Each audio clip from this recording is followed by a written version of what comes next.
All right. Well, good evening, everyone. I'm Councillor Glenn Gower, and I want to welcome everyone to tonight's information meeting about 1518 Stittsville Main Street. This is the easiest way to describe it is it's right across the street from Quitters, up next to the Trans-Canada Trail. I'm going to introduce our guests in a moment, but I just want to give you some technical details about tonight's webinar. We are, first of all, recording this for YouTube, so it'll be going up as an archive later on this evening. We are inviting everyone who's attending tonight, if you have a question or a comment about the design, we want to give you a chance to share that or to ask that. You can use the Q&A button on your Zoom screen. And Jordan from my office is going to be helping to moderate that for us this evening. We've also had, I think, one question in advance by email, so that's another way that you can reach us, but really the easiest way tonight is the Q&A. We're going to start with an introduction from the applicants from Inverness Homes and their team. And then we'll have a chance for Q&A from residents and other people who are joining us this evening. And I just want to have a quick look at our list. We've got quite a few people tuned in. This is great. I see Tanya Hine from the Stittsville Village Association and Leslie, who I imagine is Leslie from stittsvillecentral.ca. So a good mix of people, some familiar names. Without further ado, why don't I start by handing things over to Kyle and Melissa. They're the owners of this property, and I'll give you a chance to introduce your team and set things up for us tonight. Okay, thank you. So it's one thing to present, it's another thing to present to people's faces that you can't see. It's a whole different ball game. So thanks for having us here. I just wanted to introduce myself. I'm Melissa, and this is Kyle with Inverness. And the rest of our team are the faces that you can see on the screen. Malcolm Wildeboer, he's the architect on the project. Benjamin Clare is with McIntosh and Perry, is the planner. Josh Leginski is will be the one that will be constructing the building. He's our construction manager. And Jordan Moffat is with the counselor's office.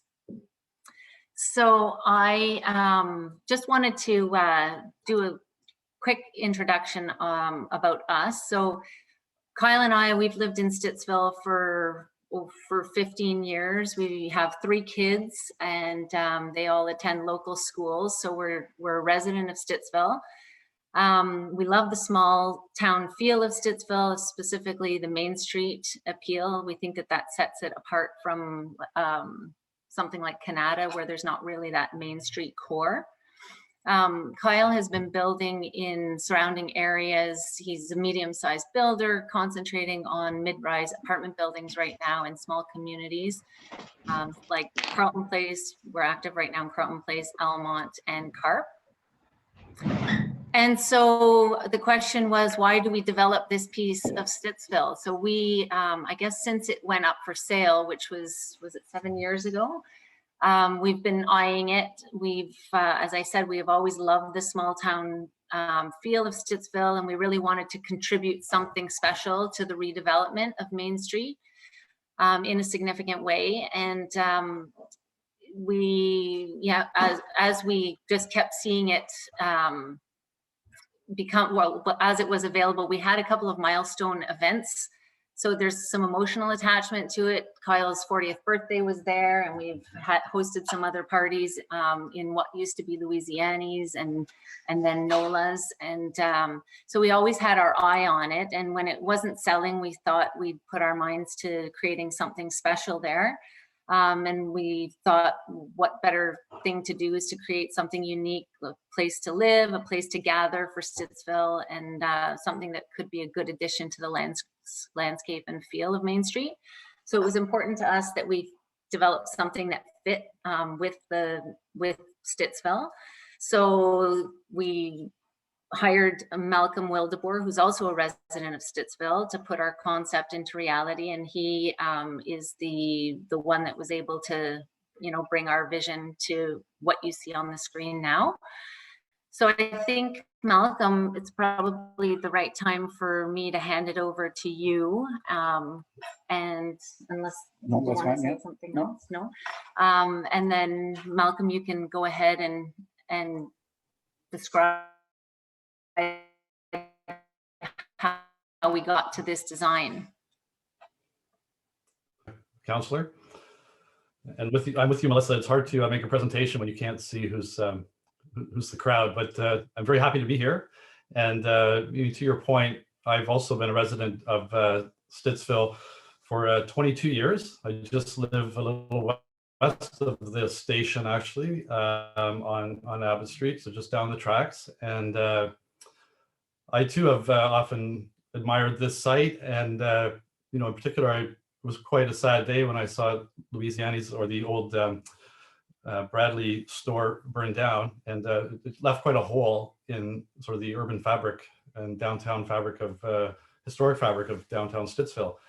Some of you may know my work. I've done a fair bit in CARP of late. I designed the Alice's Cafe and the campus surrounding that. And that was just a really neat way to sort of bring some life into that village.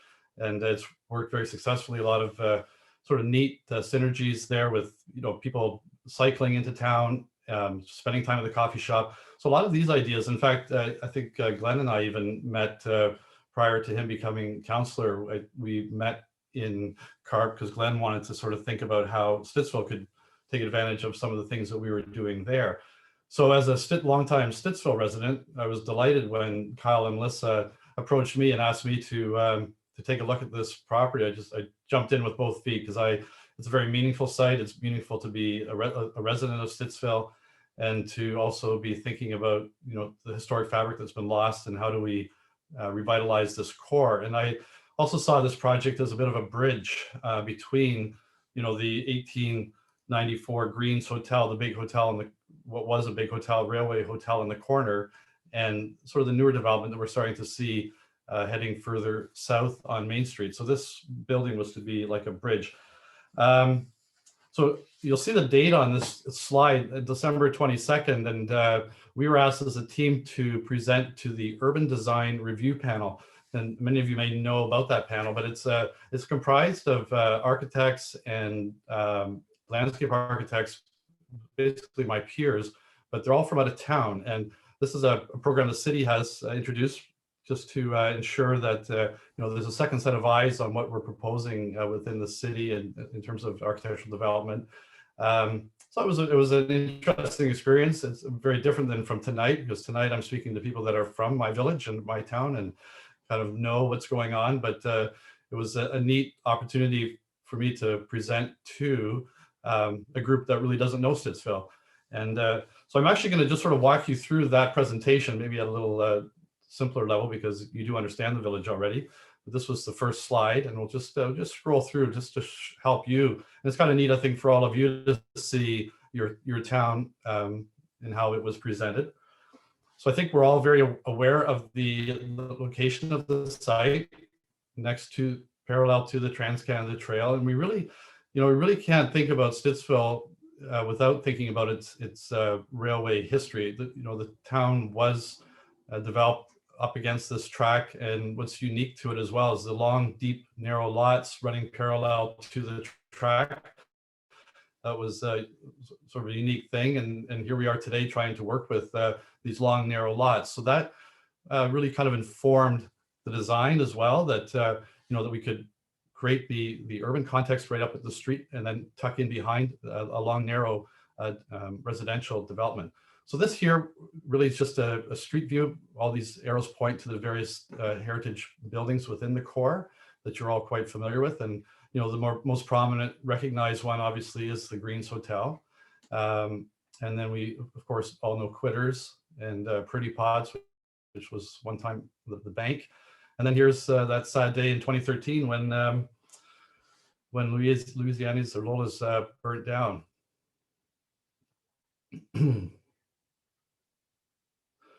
So as you know, a year and a half ago or 2 years ago, the city invested in the trailhead right where it meets Main Street. And that's an important part, in thinking about how we address the core of the village. You know, we're respectful of what's being done there. It's a neat way for us to tie in with our development, as well as you know, the village square, the town park, the railway themed town park right across the road from us. So, you know, the whole railway theme is you know, there's we're not trying to bring back the original clapboard arts and crafts train station that once stood here, but we're using railway vernacular. You're going to see brackets and sort of railway type design influence the project, and you know, you can see how the city has adopted that as well in terms of the trailhead development.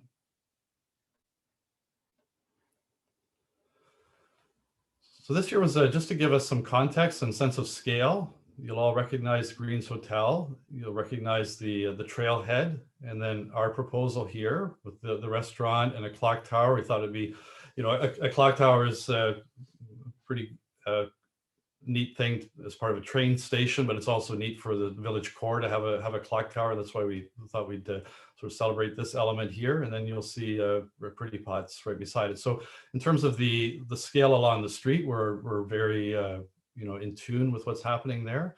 And this building here, it's comprised, it's sort of an assemblage of various building scales, but to make it feel like it's not just one building, it's broken up on the street front. And this one here is really in the place of the Louisiana's building, and we've introduced the hung windows just to give it a bit of some messaging that this was where the old brick Louisiana's was. And that's another point, the use of brick. We felt that was, you know, we were seeing that throughout the village, but you know, it just gives a sense of longevity and stability in terms of the architecture. So really want to bring that back. And this is just simply the view directly across the street. You'll recognize Quitters here in the middle. And then these are some context aerial views of the site. So the heavily wooded trail. You know, this as a Stittsville resident, this is just an incredible asset for our village to have this trail running through. And you know, I think you're going to see as this project develops, you know, people will be cycling and walking, and we're going to create a destination in the core of our village.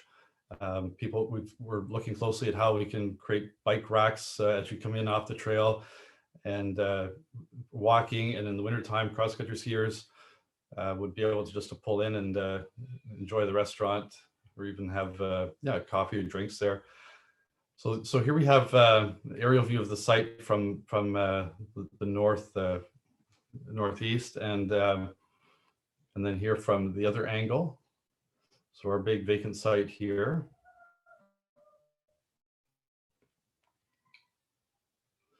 And now this is an aerial view, and a little later in the presentation, I'll just show you some 3D modeling that we've been doing. But you get the restaurant. There's going to be some office space above here. This is really a two-story restaurant space. We're looking at some mezzanine level, but we're quite excited about the amount of glass that we're proposing here and around the corner, so that, you know, it affords views, diagonal views through the building towards the trail and vice versa. So I think it'll lighten the architecture on the street and also animate the street all times of the year. So in the wintertime, you'll see people moving about inside, and just nice and bright. And then, like I said earlier, we're working on the connection between the current trailhead and our patio surfaces. This is likely to be a licensed restaurant, so that we will have to have some neat wrought iron fencing to enclose the patio.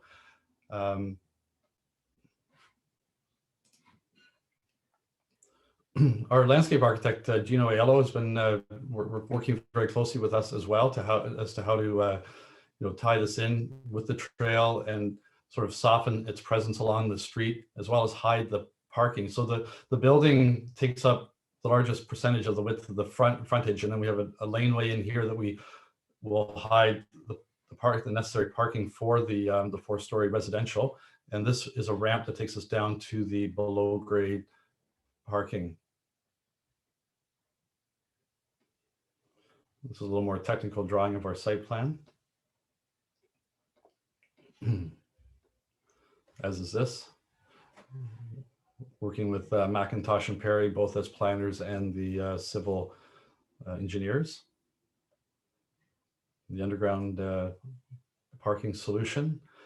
And what we find interesting about this, the long narrow lot, that the apartment units will actually be long and narrow, parallel to the trail. So they're similar on this side. So as opposed to multiple units facing out in a much wider footprint, we worked with the narrow footprint on this narrow lot.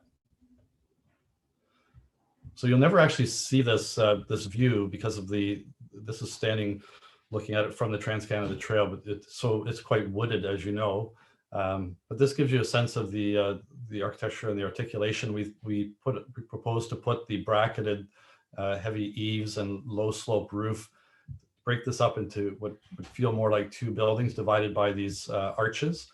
And I think one of the neater components of the project is this through arch, that people could be coming off the trail and pedestrians could actually walk through here and be able to circle around the building. So it gives some some porosity to how this how the long facade works. And the same arch is carried through here with to be a clear glazed sight line right through the building. Again, just to sort of lighten up the that facade. This here is the facade from the Pretty Pot side, the parking side.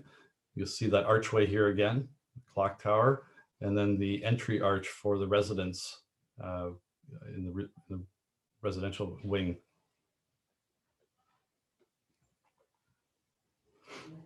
Technical drawing just showing how the underground parking is the ramp's going to work.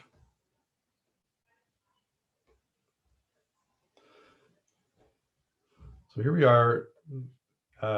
This has already been evolving since this was presented back in December, just in terms of how the bike parking is going to work along here. Looks like we're probably going to eliminate this concrete wall and just have a nicer wrought iron fencing along here. And one concept that we're still working through, but I'll share it with you tonight, is that we had really liked the idea of having the restaurant kitchen visible as a way to sort of animate the street. And as you know, the chefs, kitchen staff could be in there as early as 5 in the morning and working till late in the evening, but just seeing life and activity day in and day out just adds an additional animation to the street. So that's something we're still working through, whether that we can do that or bring it around to the backside. Because there's also some thought of maybe a takeout window, and you could possibly access that through the big archway around the back. So there's some neat thoughts going on as to how we animate and engage with the community.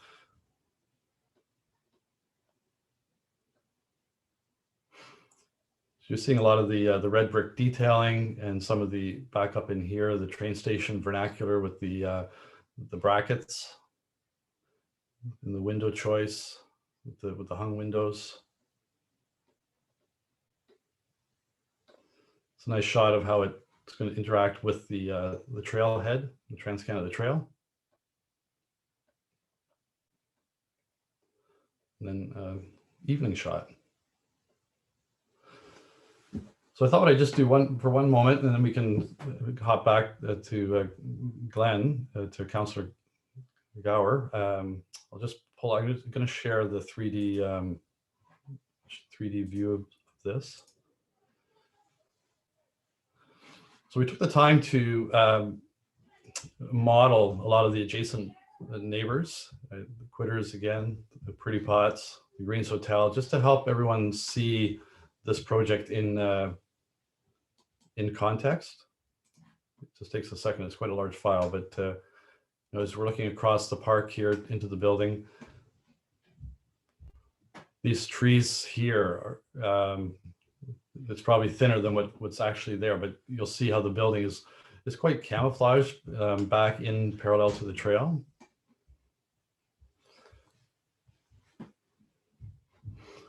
And already here on this design, we're starting to soften what was concrete before and more of a transparent solution with the wrought iron fencing. I'll just take you up here, and we'll come around this back side. You can see how the parking is tucked in there.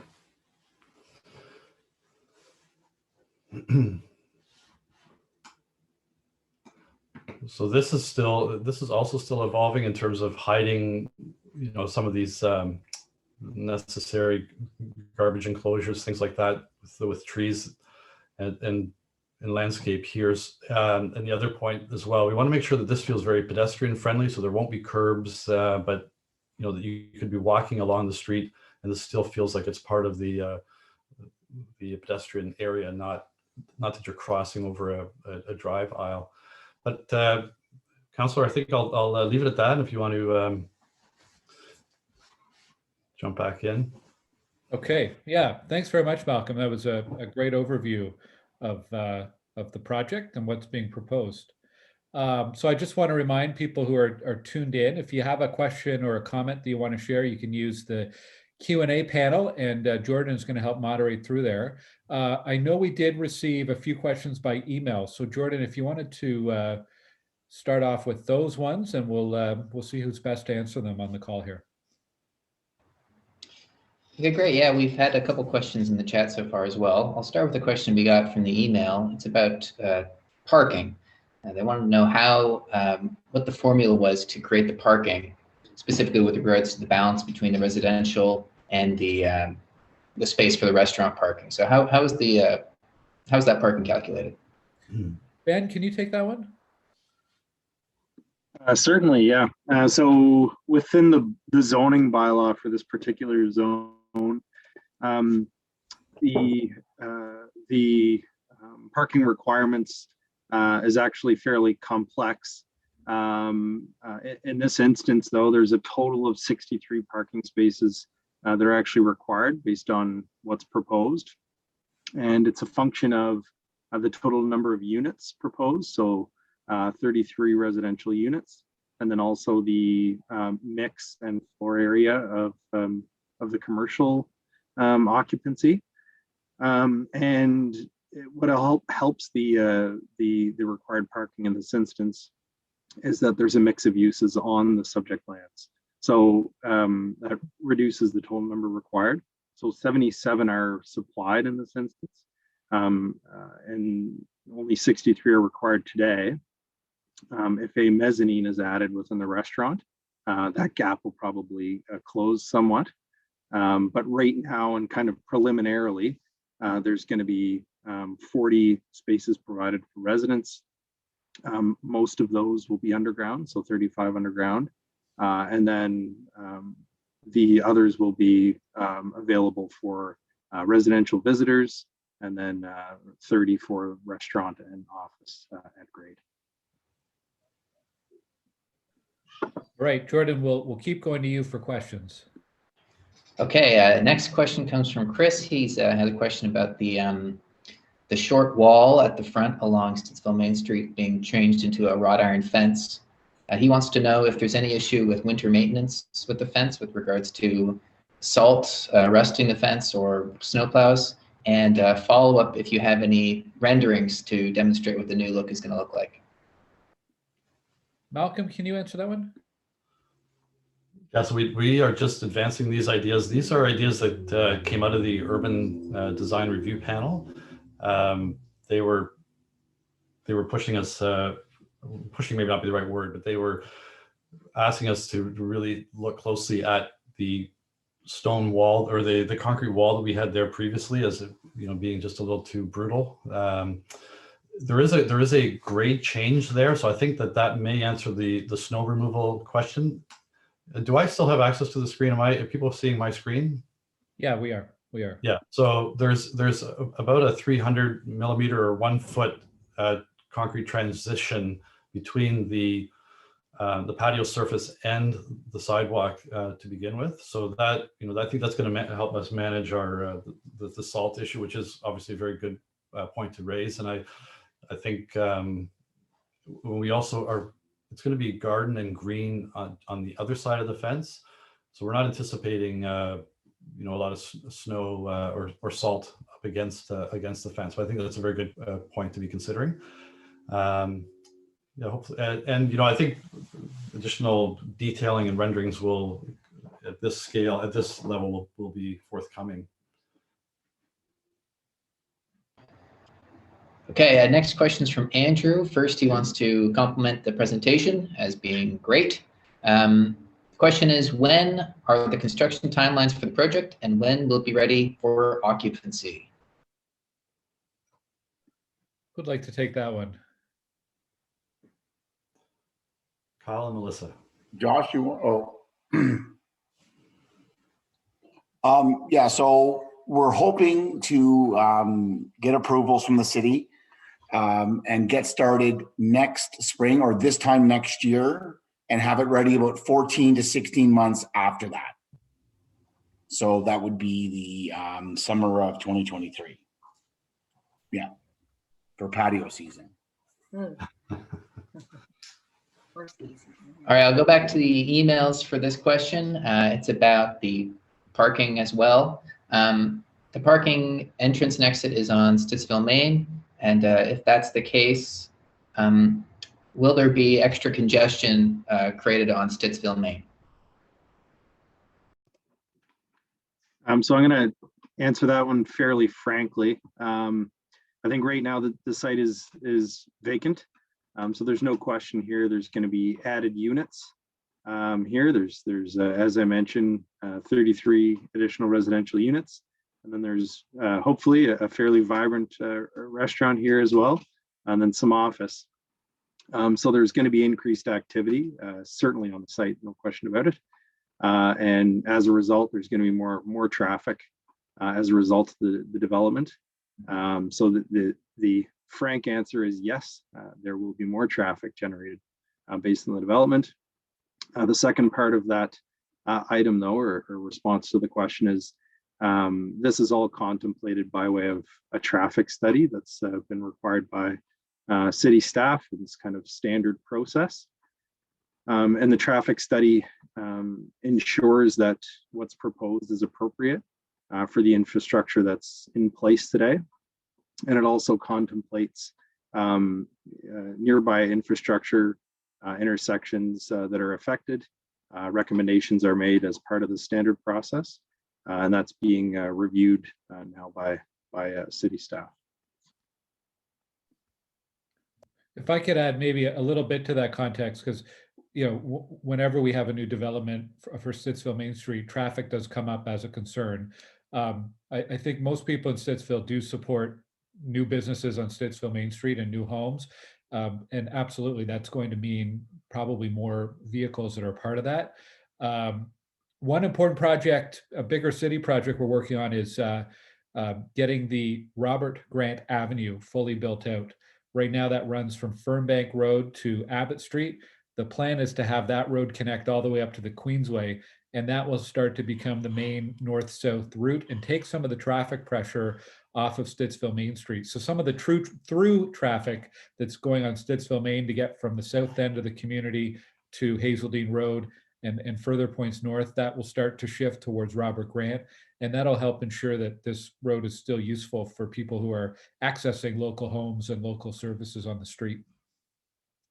There's also a plan overall over the next 10 to 15 years. It's long-term, but about reconfiguring the street, looking at, it's a very narrow street in some sections, including this one, but there are some opportunities to reconfigure how the lanes work, to change signal timings, to improve pedestrian and cycling access as well. So these are all sorts of initiatives that can help to make sure we still have mobility, good mobility on the street. Okay, I'm going to combine a couple questions into one super question for the next one. They're both about the units within the building, both the offices and the residential units. Will these be available for rent? And what is the plan? Are the offices available for rent? What is the availability of rental units for the residents as well? Yeah, so the apartment building residential units are all 100% rentals. The office is going to be for rent as well. We're not sure who's going to occupy it, but we're just the upstairs will hold an office for the restaurant, but we've got about 1,400 square feet there, so there will be some more space to rent up top above the restaurant as well. Okay, next, a couple questions about pedestrians and cyclists. And I assume this also links up with the trailhead. How does the site respond to the trailhead, and what is being offered for the pedestrian and cyclist realm in front of the building? Would like to take that one. I tried to. I can speak to that. Okay. So we're going to be supplying cyclist parking along the sidewalk here. This is actually a bicycle parking area. But I think what's probably of more interest to us that we're looking at developing is this, and it's not shown or very evolved on this particular drawing, but the connection from the trail into this archway, and you know, we're gonna be able to put quite a few bikes here.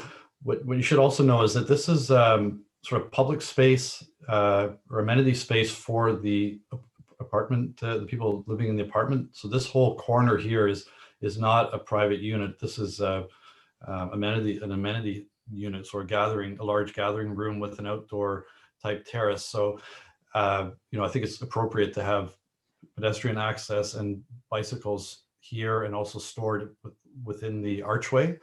But we really do see that a connection between the trail and this archway to get us in and around the building for pedestrians and cyclists, and also cross-country skiers and snowshoers this time of year.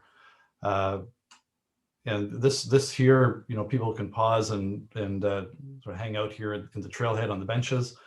And I think I double check. I think there's some places for bikes here as well. But I would just say that our main approach is going to be able to leave your bikes back in here, because the street, to Councillor's point, is not that wide. The sidewalk's not that wide here. So we've given some space for bicycles up at this end, but we see the main ones coming off the trail back in this area. Okay, next question's about, oh, sorry, go ahead, Ben. No, I was just going to add that there's kind of one main pedestrian facility, I'll call it, that kind of serves site users. I mean, this development is mixed use in the heart of Stittsville.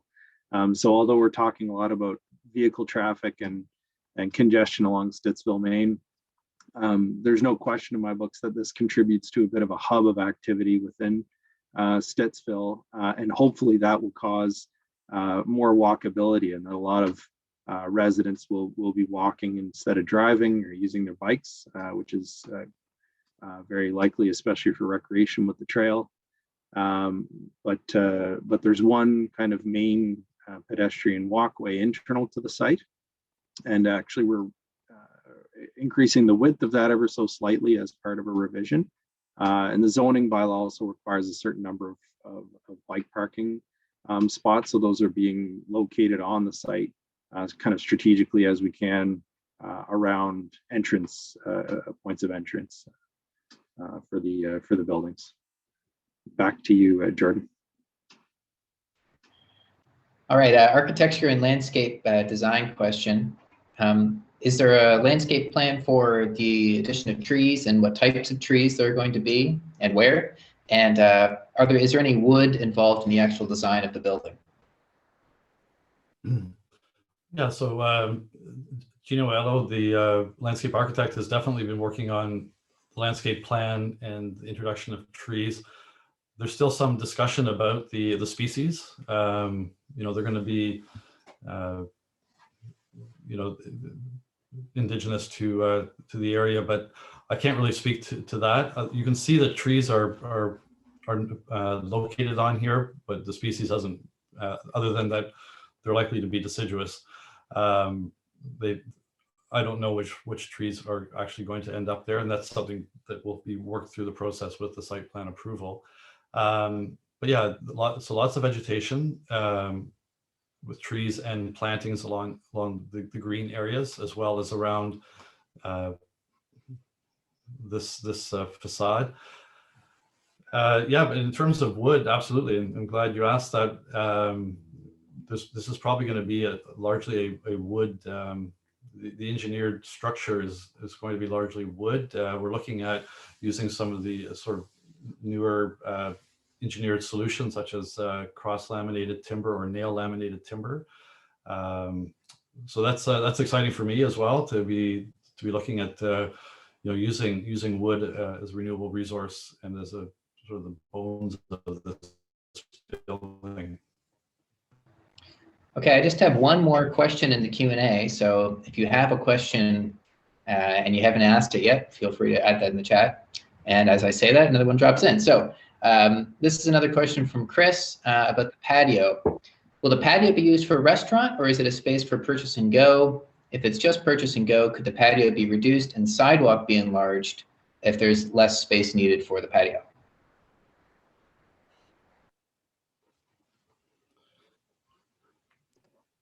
I can answer quickly. My understanding is that patios right now going to be used for restaurant patrons. I think the takeout window possibility is evolving somewhat. I don't know if Kyle or Melissa or Malcolm, if you want to add anything. So the south corner, if there's going to be a takeout window, would be the most logical space for the takeout window, which is what Malcolm was describing as the kitchen area. The patio at the front is meant for the restaurant, but we're still deciding on how many seats we need in the restaurant. And the amount of traffic that's going by there, I think, is going to depend on whether or not it's going to be a good spot to have the patio or not.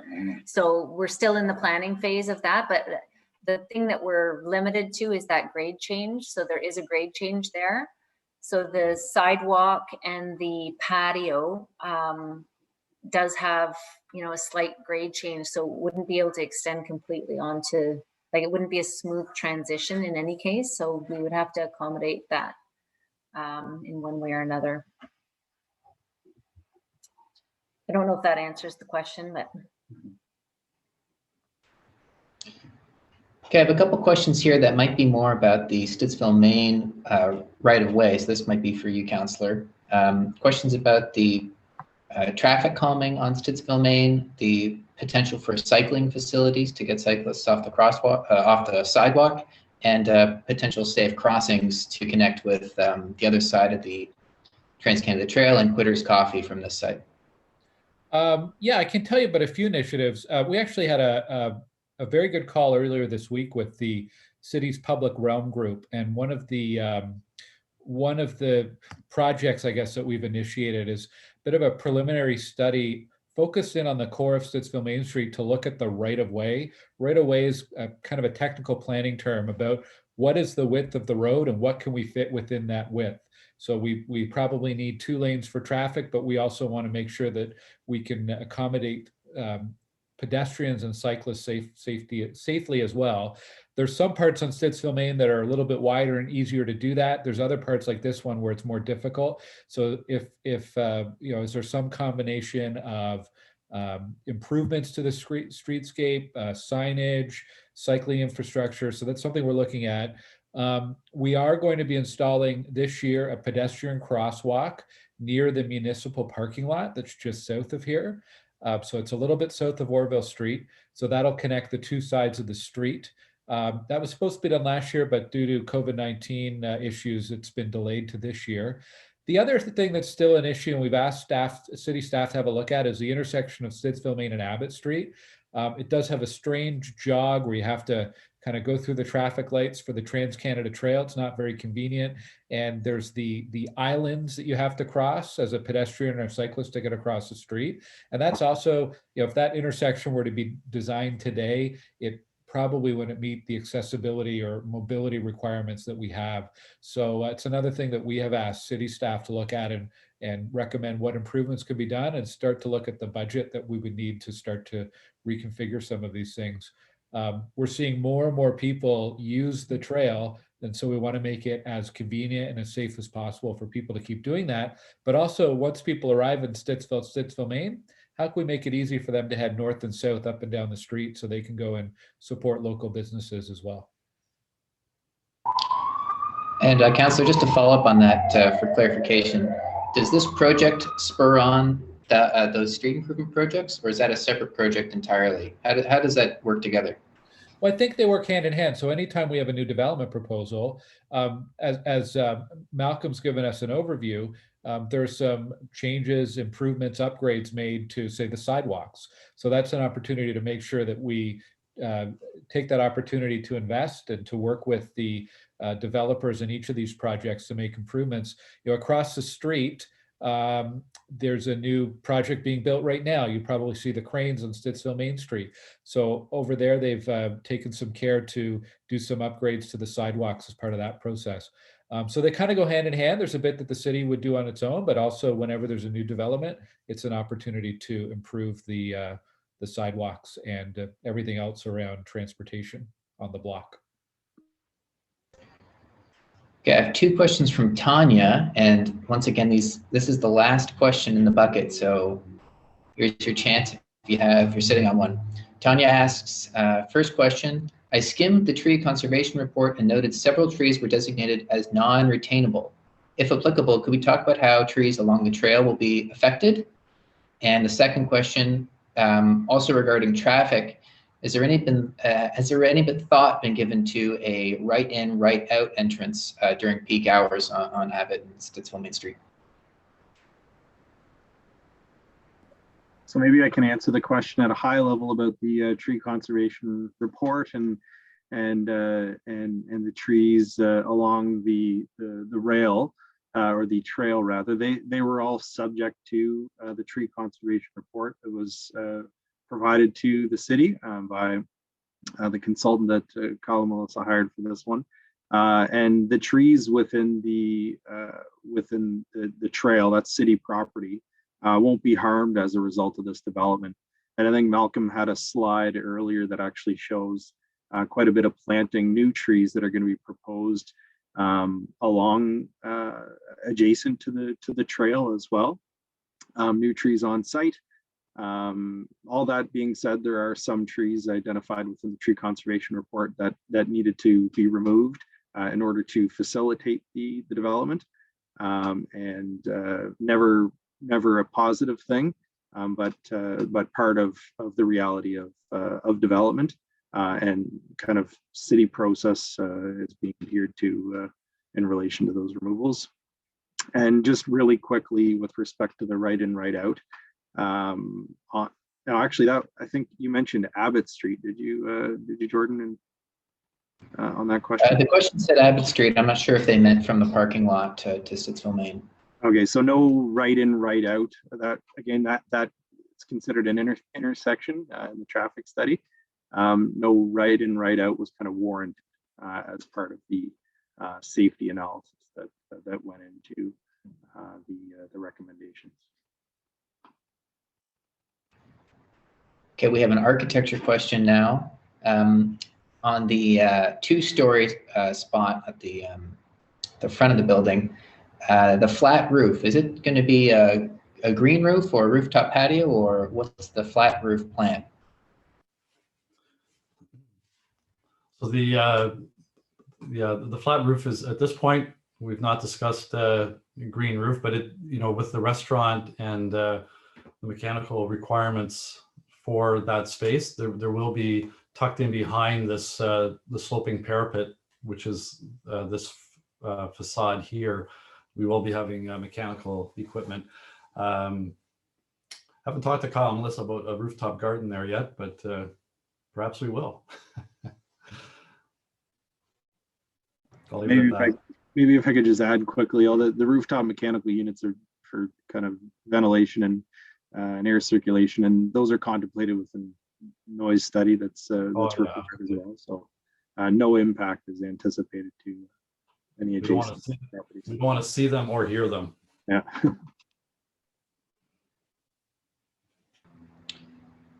Okay, and another last question. To pick up on the integrated nature between this development and construction activities along Stittsville Main, will there be utilities upgrades at the same time for instance, an opportunity to add fiber cable upgrades?